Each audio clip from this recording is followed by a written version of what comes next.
137 পৃষ্ঠা পদ্মবেলাবাসী গোস্বামী দশরথের দশরথ কথোপকথন।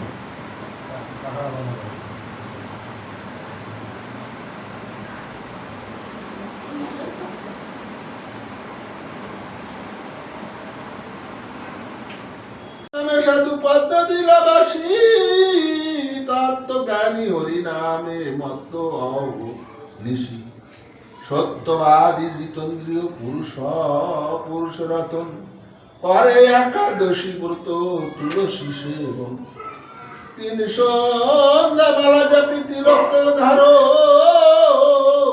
হরিনাম ছাপাই অঙ্গে অতি শোভন নিত্য নিত্য প্রাতকৃত্য স্নানাদি তর্পণ গুরু পূজা কৃষ্ণ পূজা নৈবেদ্য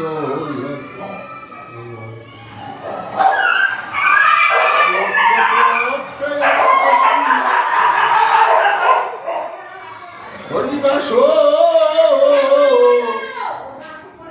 স্তব পাঠ নাম পাঠ নাহি অবসর চৈতন্য চরিতামৃত পড়ে ভাগবত সাধু সেবা মহোৎসব করে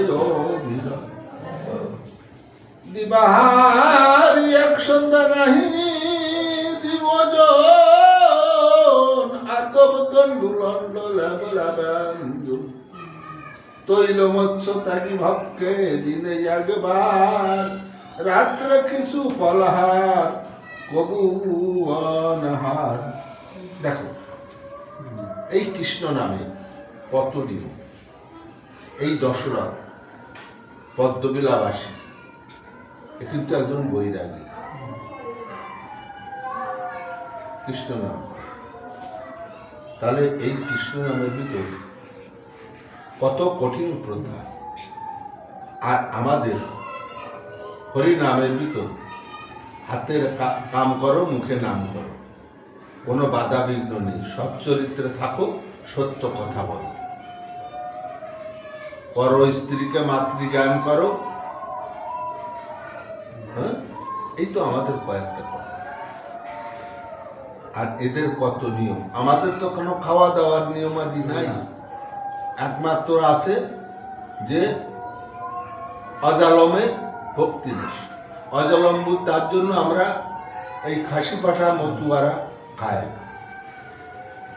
ঠিক আছে। কিন্তু আর দেখো এদের ভিতর কত নিয়ম। এই যে আমি পড়ে গেলাম, এতগুলো নিয়ম তারা দিনে একবার রান্না করে খাবে। আর এমনও বৈরাগী আছে তারা নিজের রান্না নিজে ছাড়া খায় না, নিজের মার হাতের রান্নাও খায় না। যার গর্ভে জন্মালি সেও অসুস্থ হয়ে গেল, এইরকম ধর্ম। এই যে ধর্ম কৃষ্ণ মতে আর আমাদের মতুয়া মতে কতটা তফাৎ। এখানে বলে গেছে রাম হরি কৃষ্ণ হরি শ্রী গৌরাঙ্গ হরি হরি, ঠিক আছে। কিন্তু কথা হচ্ছে, আমি এখন যদি বিধাননগর যাই, তাহলে যেটা 1 মাসের রাস্তা আর একটা আছে 1 দিনের রাস্তা। আমি 1 মাসের রাস্তায় যাব না 1 দিনের রাস্তায় যাব? 1 দিনের রাস্তায় যাওয়া লাগে। তাহলে ওই সমস্ত মতে গেলে 1 মাসের রাস্তায় যেতে হবে। আর আমার এই হরি মতুয়া মতে আসলে 1 মাসে তুমি পৌঁছে যেতে পারবে।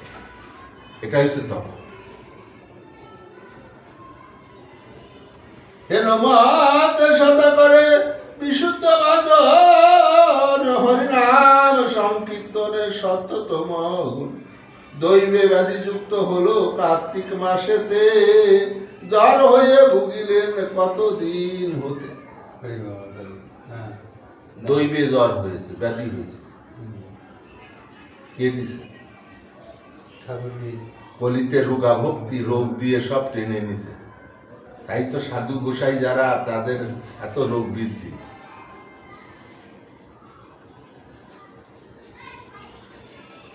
জ্বর হয়ে ভুগলেন কতদিন হতে, পালা জ্বর হলো তার 2 মাস পরে, একদিন হয় জ্বর একদিন অন্তরে মাঘ মাস এইভাবে গেল গোস্বামীর, জ্বরের জ্বালায় আর নাহি পানি স্থির।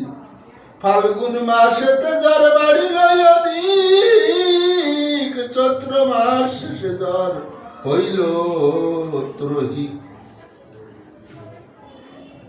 আরো পাচন বটি কত খাইয়াছে, ক্রমশ জ্বরের বৃদ্ধি দুর্বল হতেছে। এখন যত ওষুধ পাতা যা খায় আস্তে আস্তে তাতে জ্বর বাড়ে আর বেশি করে দুর্বল হয়, কোনোটাই আর আরোগ্য হচ্ছে না।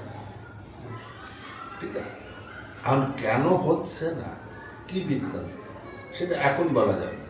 এখন যদি বলতে যাই তাহলে এর পরের পৃষ্ঠাগুলো পড়লে সেই মাধুর্য থাকবে না। তাই আজকে এই পর্যন্ত থাক। জয় হোক।